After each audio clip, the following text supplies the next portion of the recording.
ಜನಸೇವೆ ಮಾಡುವ ಉದ್ದೇಶದಿಂದ ಪ್ರಾರಂಭವಾದ ಶ್ರೀ ಸಾಯಿ ಶಿರಡಿ ಚಾರಿಟಬಲ್ ಟ್ರಸ್ಟ್ನ 2ನೇ ವರ್ಷದ ವಾರ್ಷಿಕೋತ್ಸವ ಸಮಾರಂಭವನ್ನು ಸರಳವಾಗಿ ಕೆಆರ್ಪುರದ ಟ್ರಸ್ಟ್ನ ಕಚೇರಿಯಲ್ಲಿ ಆಚರಿಸಲಾಯಿತು.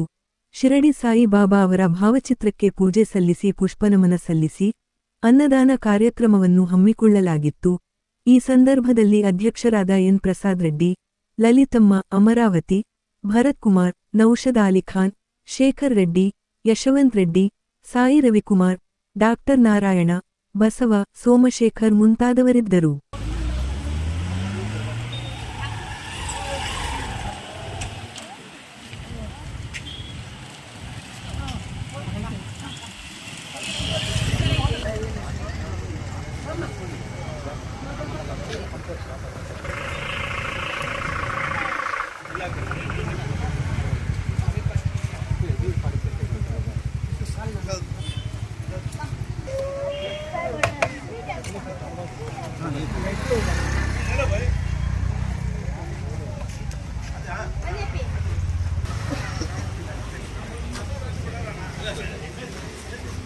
ಬರೋಣ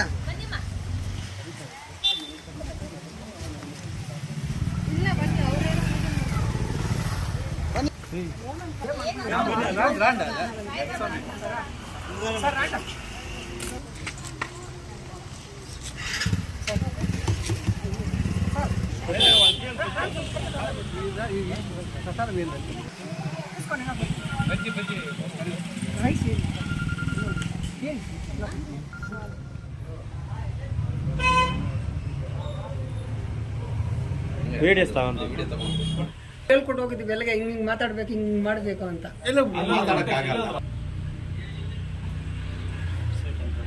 ಏನ್ ಹಾಕಿ ಸರಿ ತೊಂದ್ರೆ ಇಲ್ಲಲ್ಲ, ನಂಬರ್ ಇರುತ್ತೆ, ಲಕ್ಷ್ಮಿ ಫೋನ್ ಮಾಡ್ತಾರೆ. ಇಲ್ಲ ಇವತ್ತು ಪೂಜೆ ಹಮ್ಮಿಕೊಂಡಿದ್ವಿ.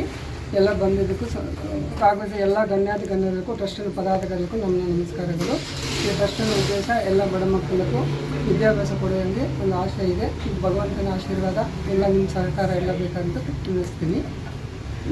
ನನ್ನ ಅಧ್ಯಕ್ಷರು ಸರ್ ಎನ್ ಪ್ರಸಾದ್ ರೆಡ್ಡಿ ಅಂತ ಸರ್, ಶ್ರೀ ಸಾಯಿ ಶಿರಡಿ ಚಾರಿಟಬಲ್ ಟ್ರಸ್ಟ್ನ 2ನೇ ವಾರ್ಷಿಕೋತ್ಸವವನ್ನು ಈ ದಿನ 26/9/2025 ಶುಕ್ರವಾರ ಹಮ್ಮಿಕೊಂಡಿದ್ದು, ಸಾರ್ವಜನಿಕರಿಗೆ ಈ ಕಾರ್ಯಕ್ರಮಕ್ಕೆ ಆಗಮಿಸಿರ್ತಕ್ಕಂಥ ಸಾರ್ವಜನಿಕರಿಗೂ ಹಾಗೂ ಪದಾಧಿಕಾರಿಗಳಿಗೂ ಎಲ್ಲರಿಗೂ ನನ್ನ ನಮಸ್ಕಾರಗಳನ್ನು ತಿಳಿಸ್ತಾ ಇದ್ದೀನಿ.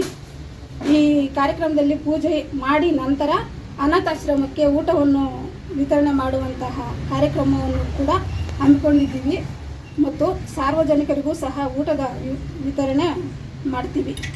ಆಮೇಲೆ ಟ್ರಸ್ಟ್ನ ಉದ್ದೇಶ ಯಾರೂ ಇಲ್ಲದ ಅನಾಥರಿಗೆ ನೆರವಾಗುವಂಥದ್ದು ಹಾಗೂ ಬಡವರ ಮಕ್ಕಳ ವಿದ್ಯಾಭ್ಯಾಸಕ್ಕೆ ನೆರವಾಗುವಂಥದ್ದು. ಇನ್ನು ಮುಂದಿನ ದಿನಗಳಲ್ಲಿ ಹೆಚ್ಚು ಬಡವರ ಸೇವೆ ಮಾಡಲು ತಮ್ಮೆಲ್ಲರ ಸಹಕಾರ ನಮಗೆ ಬೇಕು ಎಂದು ಮುಳಬಾಗಿಲು ತಾಲೂಕು ಕುರುಡ್ಮಲೆ ವೃತ್ತದಲ್ಲಿರುವಂಥ ಸಾಯಿ ಹನುಮಾನ್ ದೇವಸ್ಥಾನಕ್ಕೆ ಒಂದು 5,000 ರೂಪಾಯಿ ದೇಣಿಗೆಯನ್ನು ಸಹ ಕೊಟ್ಟಿದ್ದೀವಿ. ನಾರಾಯಣ ಅಂತ ಆದಿವಾಸಿ ಕೂಲಿ ಕಾರ್ಮಿಕ ಪಕ್ಷ ಅಧ್ಯಕ್ಷರು ಹಾಗೂ ಸಾಯಿ ಟ್ರಸ್ಟಿನ ಸದಸ್ಯರು ಆಗಿರ್ತೀನಿ. ಈ ದಿನ 26 ಶುಕ್ರವಾರ ನಮ್ಮ ಪ್ರಸಾದ್ ರೆಡ್ಡಿ ಅವರು ಈ ಕಾರ್ಯಕ್ರಮ ಹಮ್ಮಿಕೋಬೇಕು. ಎಲ್ಲರೂ ಸುಮಾರು ಶಾಲಾ ಮಕ್ಕಳಿಗೆ ಪಾಠ ಪುಸ್ತಕ ಮತ್ತು ಅವರ ವಿದ್ಯಾಭ್ಯಾಸಕ್ಕೆ ನೆರವಾಗುವಂಥ ಎಲ್ಲ ಕಾರ್ಯಕ್ರಮ ಹಮ್ಮಿಕೋಬೇಕಣ್ಣ, ನೀವು ಬರಬೇಕಂತ ಹೇಳಿದ್ರು. ಹಾಗಾಗಿ ನಾವೆಲ್ಲ ಬಂದು ಈಗಾಗಲೇ ಸುಮಾರು ದೇವನಿಗೆ ಕೊಟ್ಟಿದ್ದಾರೆ.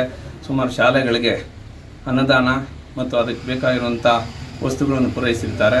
ಶಾಲಾ ಮಕ್ಕಳಿಗೆ ಪಾಠ ಪುಸ್ತಕ, ಪೆನ್ನು ಈ ಥರದಂಥದ್ದೆಲ್ಲ ಅವರು ವಿತರಣೆ ಮಾಡಿ ಇನ್ನು ಮುಂದೆ ಇದೇ ಥರ ಈ ಟ್ರಸ್ಟನ್ನು ಉನ್ನತ ಮಟ್ಟಕ್ಕೆ ಏರಿಸಬೇಕಾಗಿ ಅವರ ಒಂದು ಕಲ್ಪನೆ ಇದೆ. ಹಾಗಾಗಿ ನಮ್ಮನ್ನೆಲ್ಲ ಕರೆಸಿ, ನಿಮ್ಮನ್ನು ಕರೆಸಿ ಇದರಲ್ಲಿ ಸಾಮಾಜಿಕ ಜಾಲತಾಣದಲ್ಲೆಲ್ಲ ಗೊತ್ತಾಗಬೇಕು.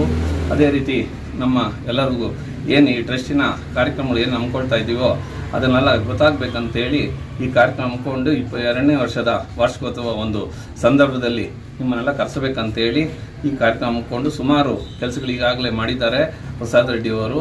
ಯಾವುದೇ ಒಂದು ಅವರು ಇದಕ್ಕೆ ಅನುಗುಣವಾಗದೆ ಒಂದು ಮನಸ್ಸಿಂದ ಎಷ್ಟೇ ಕಷ್ಟ ಬಂದರೂ ಈ ಒಂದು ಟ್ರಸ್ಟನ್ನು ಉದಾರ ಮಾಡಬೇಕು, ಜನರಿಗೆ ಈ ಟ್ರಸ್ಟಿನ ಮುಖಾಂತರ ಅನುಕೂಲ ಆಗಬೇಕು ಅನ್ನೋದೇ ಅವ್ರ ಉದ್ದೇಶ ಆಗಿರ್ತದೆ.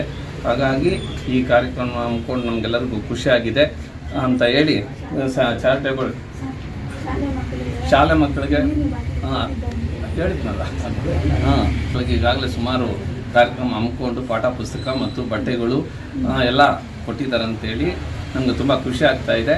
ಹಾಗಾಗಿ ಇನ್ನು ಮುಂದಿನ ದಿನಗಳಲ್ಲಿ ಇನ್ನೂ ಇಂಥ ಕಾರ್ಯಕ್ರಮ ಬೇಕಾದಷ್ಟು ಹಮ್ಮಿಕೋಬೇಕು.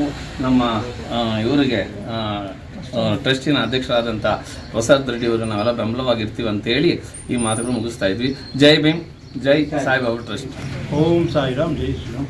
ಈ ಪ್ರಸಾದ್ ರೆಡ್ಡಿ ಆಗಿರುವಂಥ ಶ್ರೀ ಶಿರಡಿ ಸಾಯಿಬಾಬಾ ಟ್ರಸ್ಟ್ನ ಅಧ್ಯಕ್ಷರು ಏನು ಮುಖ್ಯ ಕಾರ್ಯದರ್ಶಿಗಳಾಗಿದ್ದಾರೆ. ಇವರು ಸ್ಥಾಪನೆ ಮಾಡಿದ್ದು 2ನೇ ವರ್ಷ ವಾರ್ಷಿಕವನ್ನು ಹಮ್ಮಿಕೊಂಡಿದ್ದಾರೆ. ಅದು ಎಲ್ಲ ಸಾಯಿ ಭಕ್ತರಿಗೆ ಆಹ್ವಾನ ಕೊಟ್ಟು ಮಕ್ಕಳಿಗೆ ಅನ್ನದಾನ, ವಿದ್ಯಾಗೆ ಅವಶ್ಯಕತೆ ಪುಸ್ತಕಗಳು, ಬಟ್ಟೆಗಳು, ಮತ್ತೊಂದು ಮಾಡ್ತಾಯಿದ್ದಾರೆ ಟ್ರಸ್ಟ್ ವತಿಯಿಂದ. ಇದೇ ಥರ ಸಮಾಜಮುಖಿ ಕಾರ್ಯವನ್ನು ಮುಂದೆ ಮಾಡ್ಕೊಂಡು ಹೋಗಲಿ. ಈ ಶಿರಡಿ ಸಾಯಿಬಾಬಾ ಅವರಿಗೆ ಆಯುಷ್ಯ ಕೊಟ್ಟು ಕಾಪಾಡಲಿ ಅಂತ ಎಲ್ಲರೂ ಓಂ ಸಾಯಿ. ನನ್ನ ಹೆಸರು ಬಸವ ಅಂತ. ಏನು ಈ ವರ್ಷ 2ನೇ ವರ್ಷದ ಶ್ರೀ ಸಾಯಿ ಚಾರಿಟೇಬಲ್ ಟ್ರಸ್ಟ್ನ ಹಮ್ಮಿಕೊಂಡಿದ್ದಾರೋ, ಈ ಚಾರಿಟೇಬಲ್ ಟ್ರಸ್ಟ್ ಇನ್ನೂ ಹೆಚ್ಚಿನ ಉನ್ನತ ಮಟ್ಟಕ್ಕೆ ಬೆಳೀಬೇಕು. ಪ್ರಸಾದನವರು ಈ ಚಾರಿಟೇಬಲ್ ಟ್ರಸ್ಟ್ನಿಂದ ಅನಾಥ ಮಕ್ಕಳಿಗೆ ಮತ್ತು ನಿರ್ಗತಿಕ ಜನಗಳಿಗೆ ಇನ್ನೂ ಹೆಚ್ಚಿನ ಅವಕಾಶ ಮಾಡಿ ಅವರಿಗೆ ಒಳ್ಳೆಯ ವಿದ್ಯಾಭ್ಯಾಸ ಕೊಡಬೇಕೆಂದು ಮತ್ತು ಈ ಚಾರಿಟೇಬಲ್ ಟ್ರಸ್ಟು ಪ್ರಸಾದನವರಿಗೆ, ಈ ಅಧಿಕಾರಿಗಳಿಗೆ ಹಾಗೂ ಎಲ್ಲ ಗಣ್ಯ ಮುಖಂಡರಿಗೂ ರಿಪಬ್ಲಿಕನ್ ಪಾರ್ಟಿ ಆಫ್ ಇಂಡಿಯಾದ ಪ್ರಧಾನ ಕಾರ್ಯದರ್ಶಿಯಾದ ಬಸವ ಕಡೆಯಿಂದ ಅಭಿನಂದನೆಗಳನ್ನು ತಿಳಿಸ್ತೀನಿ. ಜೈ ಭೀಮ್.